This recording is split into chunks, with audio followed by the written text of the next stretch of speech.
I am very opinionated on the matter of French horns. There are very particular qualities for which I have very particular standards on French horns, and sometimes I'm not very easily impressed. Today, I'd like to talk about a well-known maker, but more specifically, a lesser-known model of theirs that I think is definitely worth checking out. Stay tuned. How's it going, y'all? It's your host, Sam here. Appreciate you tuning in, and welcome back to another episode of Scholastic Brass Month, Part 2, Electric Boogaloo, on the Samuel Plays Brass channel. This week on Scholastic Brass Month, we are tackling all things horn, and in the spotlight today, we have a very special horn indeed, the Holton Farkas series H181 French horn. I will admit the H181 is not nearly as commonly found in school bands as its famed cousin, the 179, which you can check out the review of if you want to, up in the top right corner. However, I'm justifying its spot in Scholastic Brass Month solely for the reason that Gonzaga University happens to own one.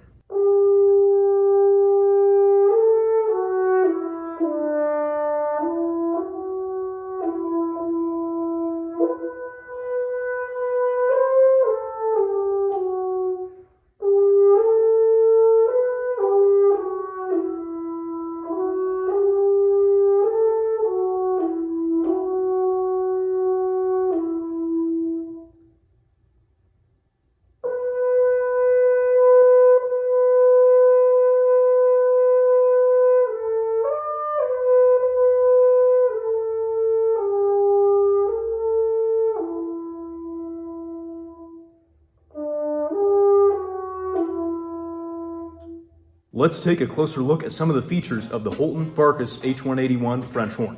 The 181 is much like its more famous counterparts, the 179, the 379, the 177, and so on, because just about all Philip Farkas series French horns by the Holton Company are built on virtually the same blueprints with slight variations here or there. The 181, much like its other Holton Farkas counterparts, is a Crosby style horn with the rotors arranged 1, 2, 3, and 4 rather than the inline 1, 2, 3, 4 of a Geyer style French horn.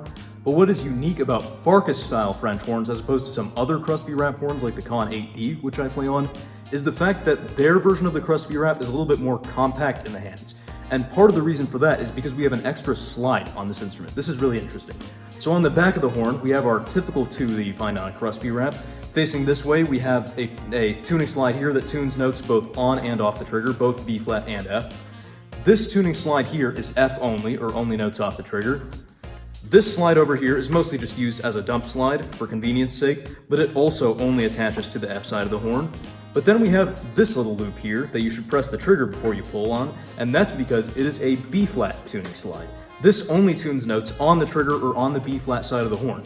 This F and B flat independent tuning is a huge advantage of the Farkas line. The main difference between the 181 and its other Holton Farkas counterparts, such as the 179, is its material composition. This is pretty interesting. We have a whole bunch of nickel silver on the outer slides and the mouthpiece receiver of the instrument, as we would see on something like a 179. But then we have a couple of other things. We have some yellow brass around these slide crooks. That's just the standard brass material that you find on most other brass instruments, if not most French horns. But then we also have something a little special that differentiates the 181 from the yellow brass 180. The 181 has a rose brass bell flare. Rose brass has 85% copper, or approximately that, instead of the typical 70% copper you're seeing here. The 70% results in this typical yellowish color, and the 85 is a little bit darker and more orange in nature, and that has as many acoustical consequences as it does aesthetic ones, although we'll get to that a little bit later. Other features of note, this mouthpiece receiver here is a small US Morse receiver. It fits mouthpieces by Giardinelli and certain other American makers really well, but it will not fit certain European makers whose mouthpieces will wobble around a little bit in the shank, so it's important to find the right fit if at all possible. We've got a water key over here on the lead pipe. In my opinion, that's not the most useful spot for a water key on a French horn, especially because you can just take the mouthpiece out and do that with it. Ooh, nice. I prefer water keys in other locations, such as the backside third valve slide for the B flat side, because that one accumulates a lot of water. It's kind of the natural gravitating ground for all the condensation of the instrument, but unfortunately we do have to do that little annoying thing where we remove the third slides one at a time. And one last little note, I really like the knurling on these valve caps. That's just something that caught my eye. It's not particularly consequential in any way. Quick interruption here. Have you checked out patreon.com/SamuelPlaysBrass? If you enjoy and wish to support my content, but the answer to the above is no, I would really appreciate if you'd consider checking it out. There are lots of perks and rewards that you can enjoy as a patron of this channel. The Samuel Place Brass Enterprise is a one-man show run by yours truly, a broke college student, so your support would really mean the world and it would help me to fund big projects that I want to bring to you but haven't had the means to do so thus far.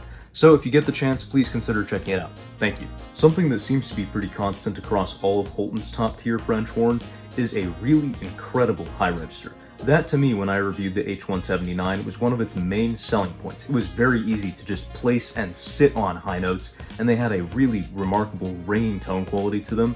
The Rose Brass H181 does have probably about 10 or 15% less ring to it than the all nickel silver H179, but the high notes on the 181 are similarly easy to hit and sit on, and they do have very good slotting and intonation well above the staff. Prepare your ears for this next clip.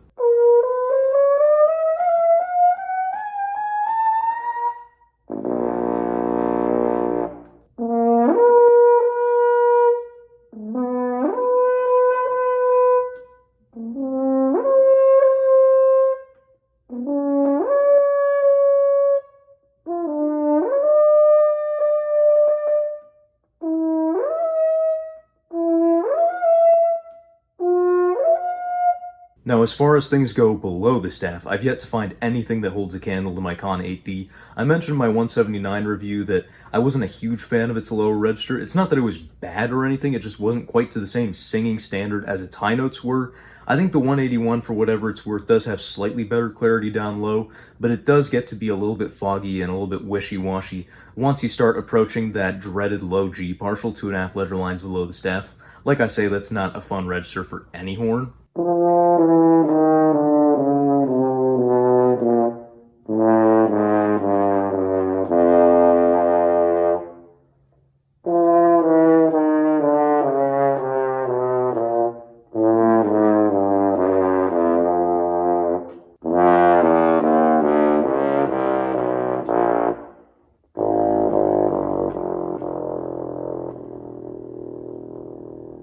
On the F side, if I don't engage the trigger at all, I find those last few notes a little bit challenging to slot. I find myself really having to shift my embouchure, kind of move that mouthpiece upward at an angle, and really just power through with my airstream. I don't mean to say I'm using more air necessarily, it's more just that I'm having to push with my existing airstream to get those notes to speak, and then I sort of run the risk of them being a little bit overblown and splatty sounding. But if I do engage the trigger, then on the other hand, while I don't feel it takes as much push from behind and I don't have to energize the air so much, it is very tough to get that same breadth of tone quality that the F side offers. The 181's dynamic and tonal range is truly something spectacular in just how massive it is. First of all, as I would expect of most conical instruments built on a rose brass bell, the 181 has a very strong soft side. It doesn't take a whole lot of input from the player to get the sound going and to sustain the sound and keep it consistent over soft dynamics, and if a French horn can do that, that's a huge win in my book. Not a lot of French horns can, and so I respect the 181 a lot for having that quality. But on the flip side of that coin, the 181 will take absolutely as much as you can give it, volume-wise. That is historically a Conn 8D trait, more so than a Holton Farkas trait, so it was really interesting to see. Off camera, I pushed the 181 as hard as I could, and I couldn't get the sound to break up in the same way that the 179 would in my hands.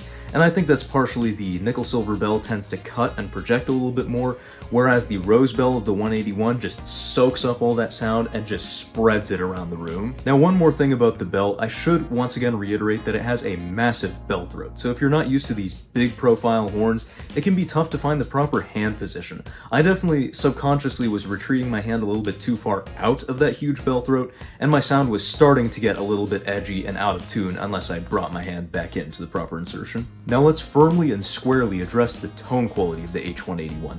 Let me be clear when I say that this is the main selling point at play here.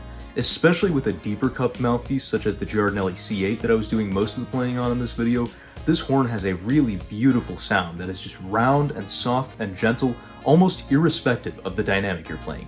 Even when you play a good, solid, healthy forte, your sound, you might find, will still have this sort of fuzzy fringe around it rather than a harsh edge that a shallower mouthpiece might put on it. I think that deeper cup and the rose brass bell with the large throat really work together nicely in attenuating those obnoxious high frequencies that I'm liable to if my airstream is a little bit too fast or harsh or vigorous.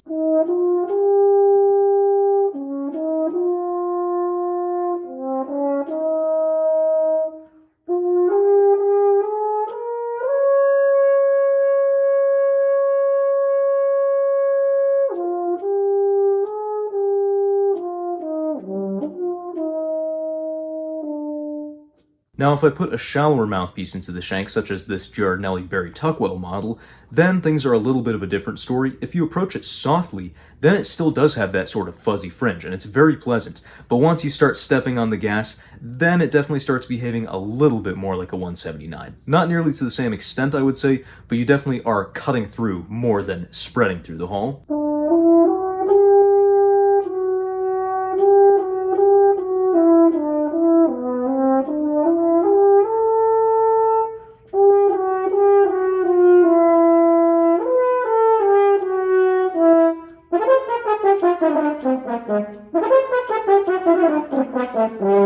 But I find it really interesting just how ridiculous of a tonal contrast you can get just over the course of a couple notes because of how you can get that gentler side at softer dynamics and that crazy unrestrained side at louder ones, as you'll hear in this clip.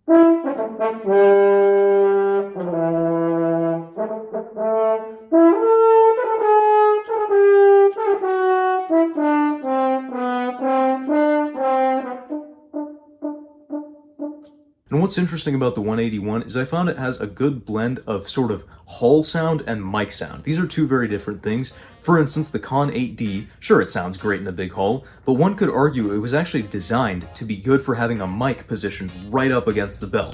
That was how they did things in Hollywood at the time, and the 8D was sort of the Hollywood horn of the day. And so it was supposed to sound good with a mic shoved right up the bell, right next to your hand.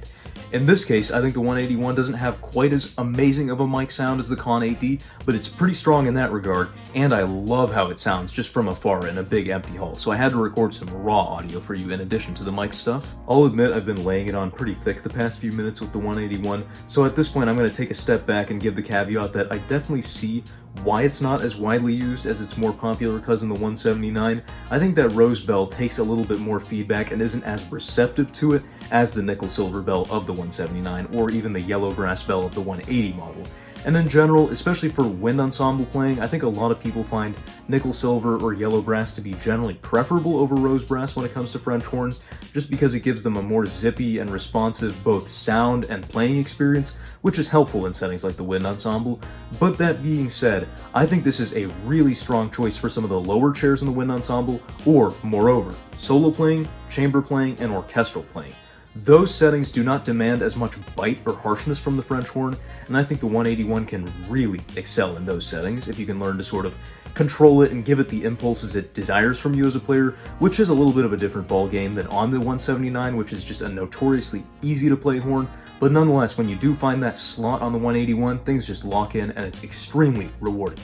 I think the 181 is probably my second favorite Holton model horn of all time. Leave me a comment if you have a guess as to what the first one is. The 179 is third place. So we've got the 179, the 181, and something fairly different up at the top. I'm curious to see if anybody has a guess. And so without any further beating around the bush, here is a nice hefty Sam seal of approval for the Holton Farkas series H181 French horn. I think this is a real standout in Holton's lineup, and I wish more people knew about it and used it. I understand it's not exactly the same type of standard setter as the 179 is. I personally prefer it over the 179, that's probably not most people's opinion.